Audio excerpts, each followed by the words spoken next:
Good morning. আজকে আমরা চলেছি টেনসা নেচার ক্যাম্পে। টেনসা নেচার ক্যাম্পে সকালবেলাটা দেখুন কি সুন্দর, চারিদিকে কুয়াশা আর মেঘের মধ্যে আমরা আছি। এখানে টোটাল 10খানা টেন্ট আছে, টেন্টগুলো দেখিয়ে দেবো আপনাদের। আর এখন একটু চারিদিকটা একটু হেঁটে আছি, আসলে চলুন আমাদের সাথে একটু হেঁটে আসি। চলুন।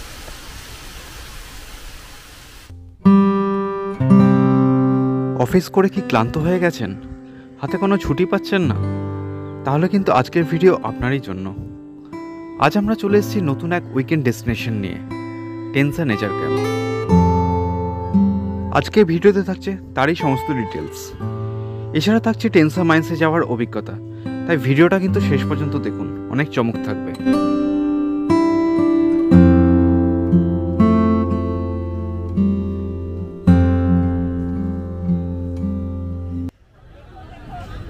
শুক্রবার অফিস করে ডাইরেক্ট চলে এলাম আমরা হাওড়া স্টেশনে।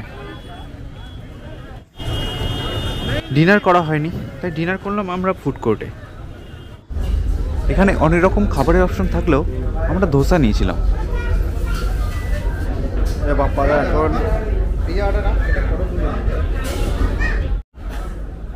ধোসার প্রাইস নিয়েছিল 80 টাকা। কোয়ালিটি মোটামুটি ঠিকঠাকই ছিল। আজকে আমরা ধরবো হাওড়া জগদলপুর সম্বলেশ্বরী এক্সপ্রেস। হাওড়া থেকে আজ আমরা যাব রাউরকেলা অবধি। ট্রেনটি রাত 10টা 10-এ ছেড়ে পরের দিন রাউরকেলা পৌঁছায় সকাল 5টা 15-তে। এখন সকাল 6টা বাজে, অলরেডি ট্রেন 45 মিনিট লেট। অবশেষে রাউরকেলা ঢুকলো ট্রেনটা 7টার সময়, প্রায় 1.5 ঘন্টা লেটে।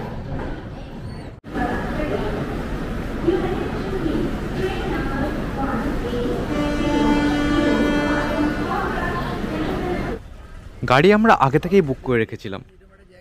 আমাদের সারথি প্রসন্ন অলরেডি ওয়েট করছিল প্রায় 1 ঘন্টা ধরে। তাই দেরি না করে আমরা এগিয়ে চললাম টেনসার দিকে।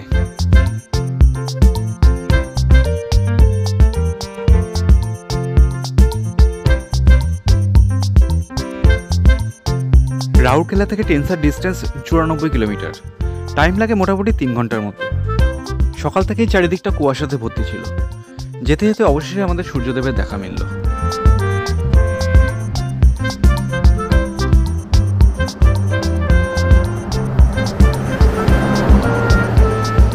যাওয়ার সময় ছেন্দা বসে বেনা দেবী টেম্পেলে আমরা কিছুক্ষণের জন্য দাঁড়ালাম। এই টেম্পল খুবই জাগ্রত।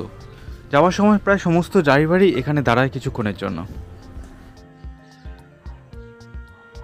আর এখান থেকে ভিউটাও কিন্তু বেশ ভালোই লাগছিল।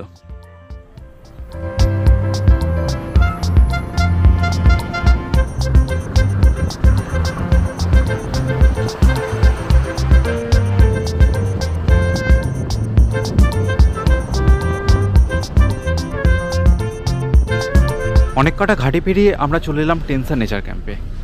এখন ঘড়িতে পাচ্ছে 10:30। টাইম লাগলো মোটামুটি 3.5 ঘন্টার মতো।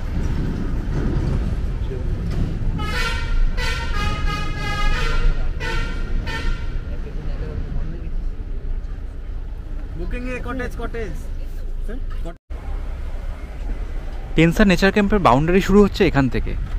এখান থেকে প্রায় আধা কিলোমিটার যাওয়ার পর পড়বে মেন বিল্ডিং। আর আপনারা এইখানে থাকলে কিন্তু এই সব জায়গায় হেঁটে চলে বেড়াতে পারবেন।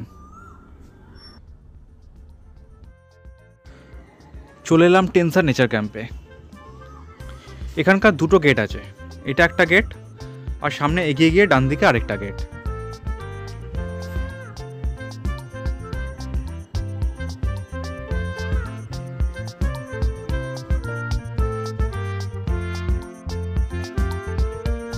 টোটাল 10খানা কটেজ রয়েছে এখানে। সামনে যে কটেজটা দেখতে পাচ্ছেন সেটা কটেজ নাম্বার 1। আমরা এখানে চেক ইন টাইমের আগেই চলে এসেছিলাম, তাই আমাদের কিছুটা টাইম ওয়েট করতে হয়েছিল।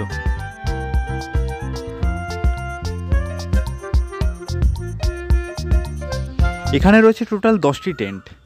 আমি এখানে যেখানে ভিডিও করছি সেখানে রয়েছে টোটাল 6টা, আর একটু দূরে অন্য জায়গায় রয়েছে আরও 4টি। সবকটা টেন্টই সুইস টেন্ট, আর বিভিন্ন নামে রয়েছে সবকটা টেন্ট। একটু দূরে রয়েছে আরও 4টি টেন্ট। আমাদের টেন্ট নাম্বার ছিল 7। কেয়ারটেকার ডাকলো আমাদের চা খাওয়ার জন্য, আর তার সাথে খবর দিল যে রুম রেডি আছে। তাই চা খেয়ে এবার যাবো আমাদের টেন্টের দিকে।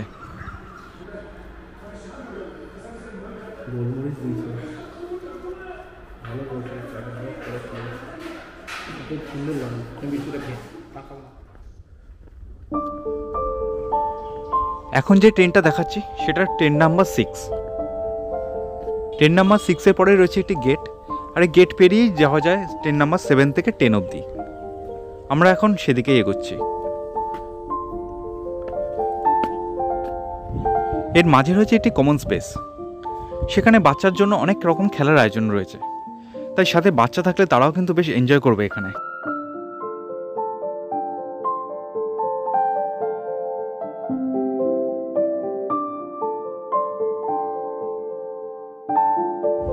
বাম দিকে রয়েছে পার্কিং স্পেস, আর পার্কিং স্পেসের সামনে যে বাড়িটা দেখতে পাচ্ছেন সেটা ড্রাইভার অ্যাকোমোডেশনের জন্য।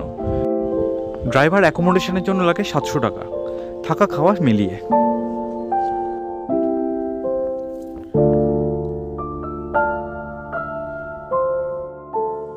আমরা এবার চললাম ট্রেন নাম্বার 7 থেকে 10 অবধি। আর এই জায়গাটা কিন্তু সব থেকে বেশি ভালো।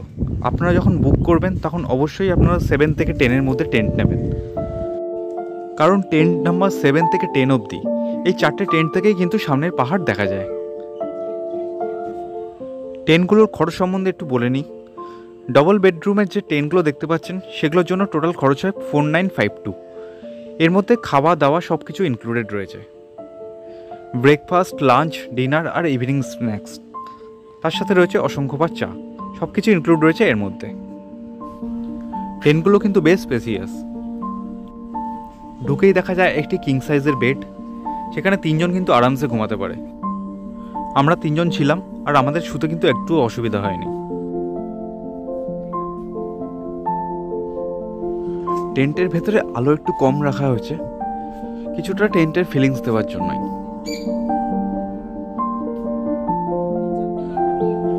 এছাড়া ওয়ার্ড্রপ, সোফা সবই রয়েছে এখানে।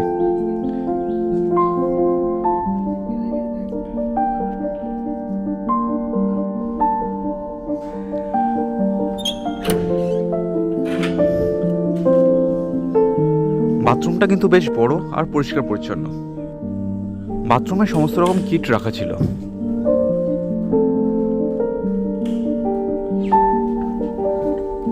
বাম দিকের দরজা দিয়ে খুললে একটি ব্যালকনি মতো পড়ে। সেই ব্যালকনিটা অবশ্য ব্যাক সাইডের।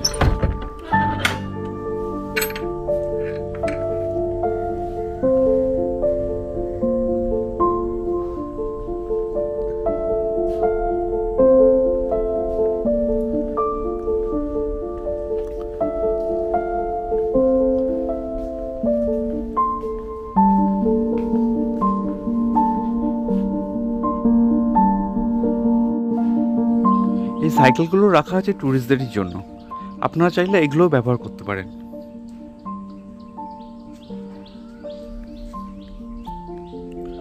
অফিস বিল্ডিংটা আগে দেখানো হয়নি, তাও একটু দেখিয়ে দিলাম আপনাদের।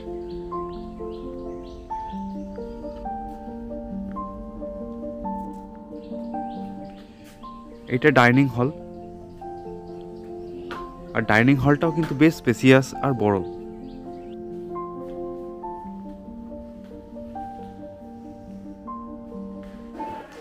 লাঞ্চে আমাদের মেনুতে ছিল ভাত, একটি মিক্স ভেজ, শাক ভাজা, তার সাথে ছিল ভেন্ডি ভাজা, স্যালাড, ছিল পাঁপড় আর বেগুন ভাজা। এর সাথে ছিল ডিমের ঝোল। সবকটা রান্নাই ঘরোয়া রান্না আর টেস্টি ছিল বেশ।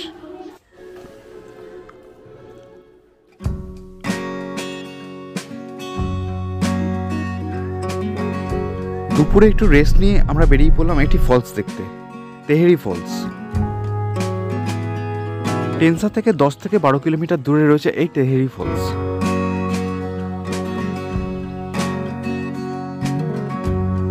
তেহেরি ফলস যাওয়ার রাস্তা কিন্তু পুরোটাই এলিফ্যান্ট জোনের মধ্যে পড়ে। মাঝে মাঝে এলিফ্যান্ট আসে এখানে, তাই গাড়ি চালানোর সময় একটু সাবধানে চালাবেন, আর গাড়ি ছেড়ে খুব বেশি দূরে যাবেন না, কারণ যখন তখন হাতি চলে আসতে পারে। বিশেষ করে বিকেল বা সন্ধ্যের সময় কিন্তু তার সম্ভাবনা সবচেয়ে বেশি। তবে তেহরি ফলস যাওয়ার রাস্তাটা কিন্তু বেশ সুন্দর, দুধারে জঙ্গল আর দূরে পাহাড় দেখা যাচ্ছে। আমরা চলে এলাম তেহরি ফলসে। এখন কিন্তু ভরা মরশুম, শীতকাল, কিন্তু কোনো ট্যুরিস্ট নেই। বোঝাই যাচ্ছে জায়গাটা কিন্তু বেশ আনকরা। সত্যি বলতে এই ফলসটার কথা আমরাও জানতাম না। ম্যানেজার বাবু বললেন যে আপনারা চাইলে ঘুরে আসতে পারেন এই ফলস থেকে, তাই চলে এলাম। শীতকাল হওয়াতে জল খুব বেশি নেই, আর খুব একটা বেশি বড়ও না। বর্ষাকাল হলে হয়তো একটু জল বেশি থাকলেও থাকতে পারত। ঠিক আছে, মোটামুটি এখানে আসার জার্নিটা ভালো। ফলসটা আহামরি কিছু না, আপনারা যদি চান এটাকে স্কিপ করলেও করতে পারেন।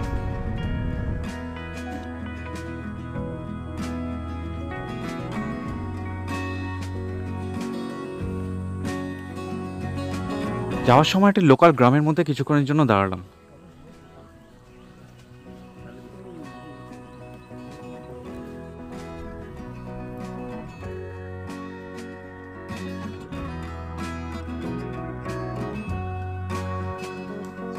অল্প কিছুক্ষণ টাইম কাটিয়ে এবার আমরা চললাম টেনসার দিকে, কারণ এখন আমরা যাব টেনসা মাইন্সে।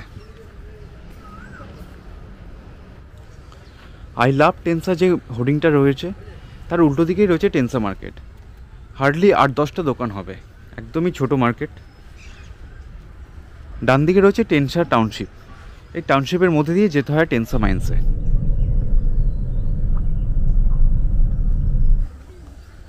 মাইন্সের অনেক ছবি আর ভিডিও দেখেছি, কিন্তু নিজের চোখে দেখার একটা ইচ্ছা আর এক্সপিরিয়েন্স সেটা করতে পারছি টেনসা নেচার ক্যাম্পের ম্যানেজারের জন্য। উনি ব্যবস্থা না করে দিলে কখনোই ঢুকতে পারতাম না এখানে, কারণ বাইরের লোকেদের এখানে অ্যালাউ নেই।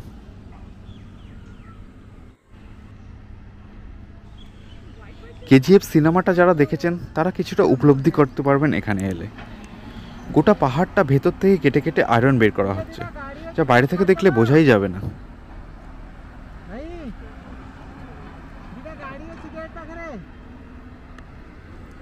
ছোট্ট সরু কাটার জায়গাতেই বুলডোজার আর লরিগুলো দাঁড়িয়ে আছে, ওখান থেকেই মাইন্সগুলো তোলা হচ্ছে। এগুলো সবই আয়রন মাইন্স, তার মধ্যেও কিন্তু কোয়ালিটি আছে। যেসব জায়গায় একটু রেড ভাবটা বেশি, সেই মাইন্সগুলো বেশি ভালো। এসব আমরা জানতামই না, ম্যানেজার দাদা গাইড করে দিচ্ছিলেন এইসব ব্যাপারে।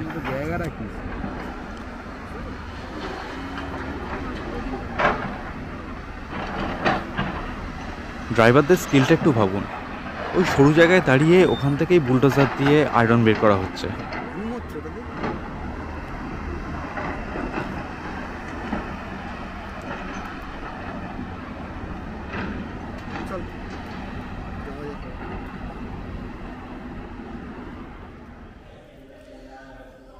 রিসোর্টে ফিরে দেখি সন্ধ্যের চা আর পকোড়া রেডি।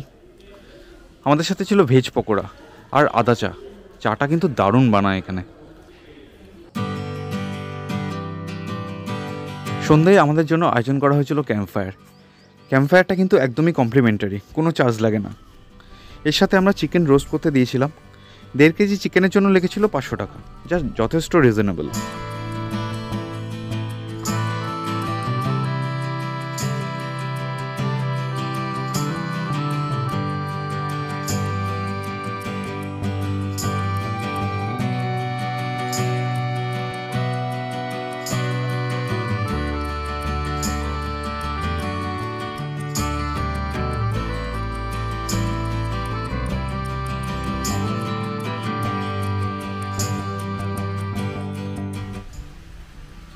রাতটা কিন্তু দারুণ কাটলো আমাদের। বারবিকিউ, ক্যাম্পফায়ার, তার সাথে এই শীতের মধ্যে রাত্রিবেলা অন্ধকারের মধ্যে হাঁটা চলা বেশ ভালো লাগছিল। কিন্তু এখন জানুয়ারি মাস, আর যেহেতু এটা মাইন্স এরিয়া, ঠান্ডাটাও কিন্তু বেশ ভালোই ছিল।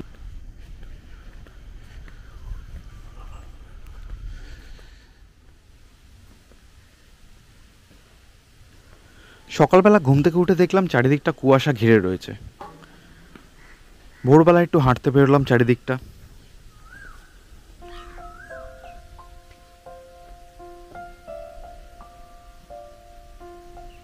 টেন্সার নেচার ক্যাম্প বুক করতে হলে আপনাদের করতে হবে ওড়িশা ট্যুরিজমের নিজস্ব ওয়েবসাইট থেকে। ওয়েবসাইটের ডিটেলস আমি নিচে দিয়ে দিলাম। এছাড়া আপনারা জেএমএস থেকেও বুক করতে পারেন। জেএমএস অথরাইজড এজেন্ট ওড়িশা ট্যুরিজমের, আর ওখান থেকে বুক করাও কিন্তু একদমই সেফ। আমি দুটো নাম্বারই শেয়ার করে দিলাম আপনাদের জন্য।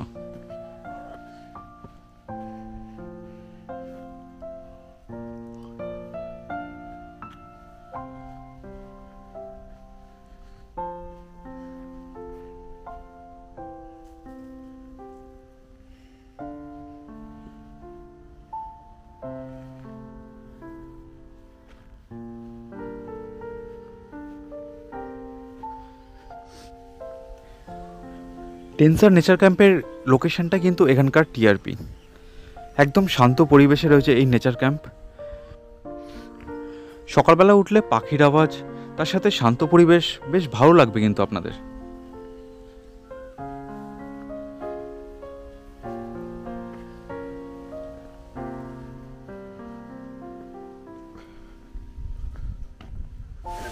ঝর্ণাটা কাল বন্ধ ছিল, আজ সকালবেলা দেখলাম চালু করেছে।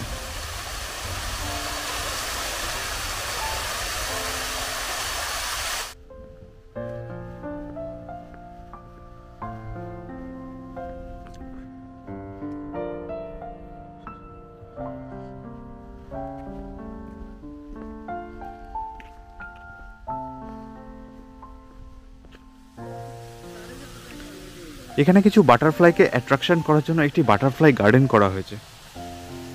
Good morning. इधर क्या बटरफ्लाई रहता है? अच्छा, इसमें जो मिट्टी है ना, हाँ हाँ हाँ, ये बोटानिकल गार्डन है। अच्छा इसमें अच्छा बहुत सारा मेडिसिनल प्लांट है, पेपर। अच्छा। বিভিন্ন রকমের মেডিসিনাল প্ল্যান্ট আর নানা রঙের ফুলের গাছ রয়েছে এখানে।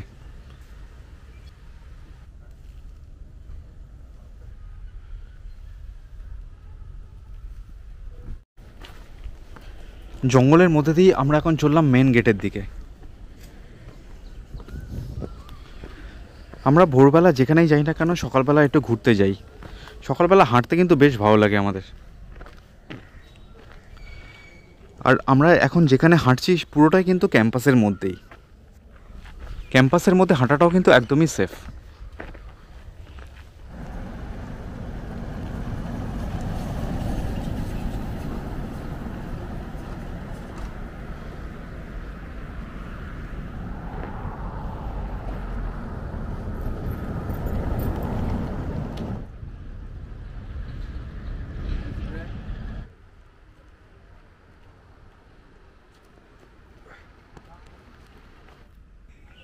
আজ 26শে জানুয়ারি, প্রজাতন্ত্র দিবস। ফ্ল্যাগ হোস্টিং হবে কিছুক্ষণ পরে কটেজের সামনেই। তাই আর দেরি না করে চললাম কটেজের দিকে।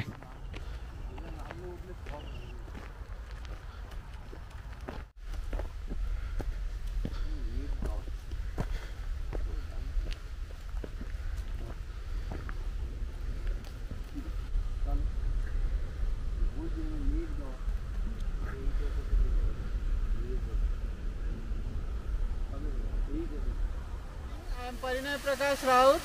Wish you happy Republic Day. BFF Tensa Nature Camp. Let's go. We are going to hoisting flag hosting. I invite any of our guests who is the most senior person here. He hoisting the flag. Please come. Any of who is the senior?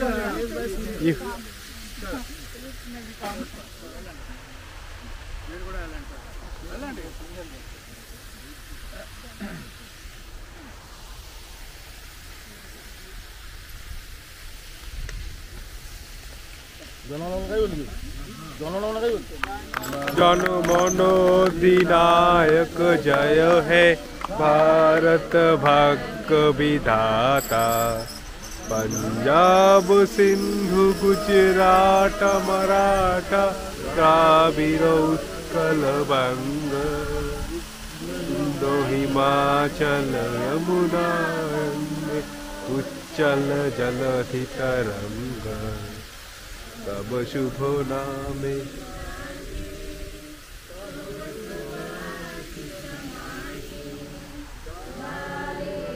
কোথায় গাতা।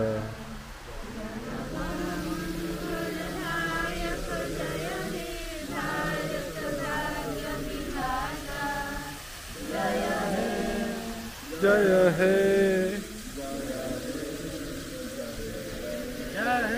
भारत माता की जय, भारत माता की जय, भारत माता की जय। वंदे मातरम, वंदे मातरम, वंदे मातरम। পুরো কম্পাউন্ডটা কিন্তু পরিষ্কার পরিচ্ছন্ন থাকে এনাদের জন্যই। প্রতিটা পাতা সযত্নে তুলে ফেলছেন ওনারা। প্রতিটা স্টাফ কিন্তু প্রচণ্ড কোঅপারেটিভ। আর আলাদা করে বলবো টেনসার নেচার ক্যাম্পের ম্যানেজারের কথা। এত হেল্পফুল ম্যানেজার আমি সত্যি কোনোদিনও পাইনি। সবসময় মুখে হাসি লেগে আছে, যখনই যাই বলবেন তখনই কিন্তু হাসি মুখেই সেটা সলভ করার চেষ্টা করবেন উনি।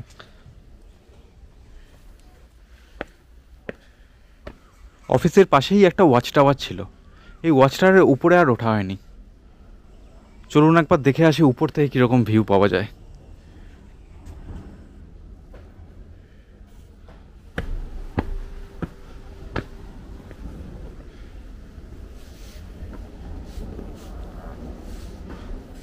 ওয়াচ টাওয়ারের আমরা একদম টপে পৌঁছে গেছি।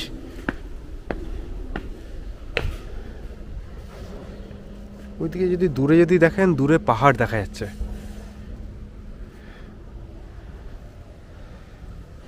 এখন পুরোটাই ফগ হয়ে আছে, তাই পাহাড়টা দেখা যাচ্ছে না ভালো মতো।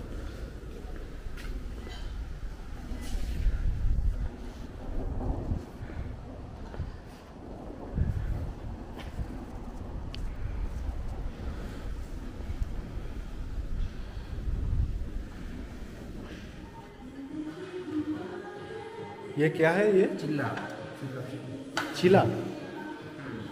ব্রেকফাস্টে আমাদের জন্য ছিল সাউথ ইন্ডিয়ান ডিশ, চিলা আর ইডলি। ট্রেন ধরার তাড়া ছিল, তাই চেক আউট করে তাড়াতাড়ি বেরিয়ে পড়লাম। আমরা এখন চললাম রাউরকেল্লার দিকে। টেনসা ছেড়ে আমরা চলে এসেছি, এখন আমরা একটা বারসুয়া ঘাটির দিকে যাচ্ছি। আর আমাদের সারথি আজকে প্রসন্ন।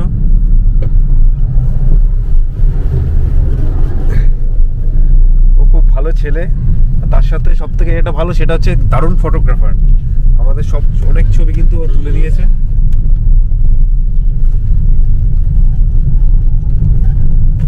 তো আপনারা যদি বুক করতে চান ওর থ্রু, ওকে ডাইরেক্ট বুক করতে পারেন বা জেএমএস এর থ্রু দিয়েও বুক করতে পারেন। আমি নাম্বারটা শেয়ার করে দিচ্ছি। যেতে যেতে একটা জায়গাতে দাঁড়ালাম। এই জায়গাটা কিন্তু বর্ষাকালে দারুণ লাগবে। পাশ দিয়ে বয়ে চলেছে একটা নদী। নদীতে যাইনি কারণ নদীতে এখন জল পাবো না বলে। নেক্সট টাইম খানাদার ওয়াটারফলস আসার পথে এই জায়গাটা আমার দাঁড়ানোর কিছুক্ষণের জন্য ইচ্ছা আছে। ফেরার সময় আপনাদের হাতে কিছুটা টাইম থাকলে আপনারা রাউরকেল্লাও কয়েকটা স্পট দেখে নিতে পারেন, আমরা যেমন দেখেছিলাম। প্রথমে আমরা গেলাম ত্রিশক্তি ধামে।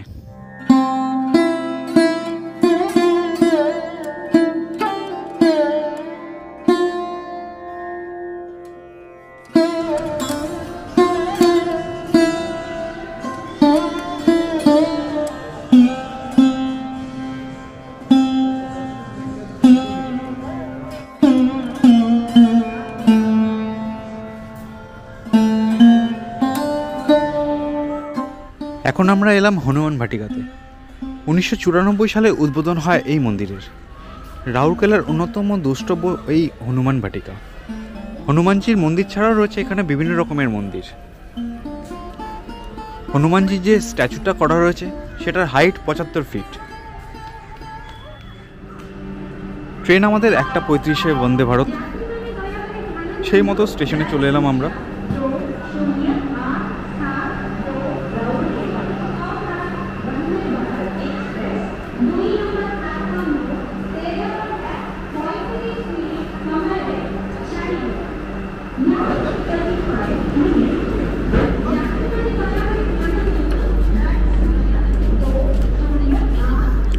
বন্দে ভারত ট্রেনে লাঞ্চ দেবে, তাই আমরা বাইরে কোনো লাঞ্চ করিনি।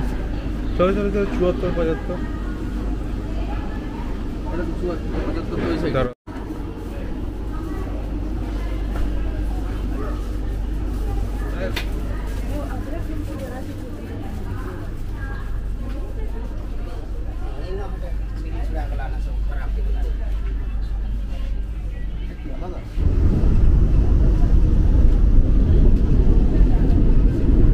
পড়ো পেপারটা। হয়ে গেল।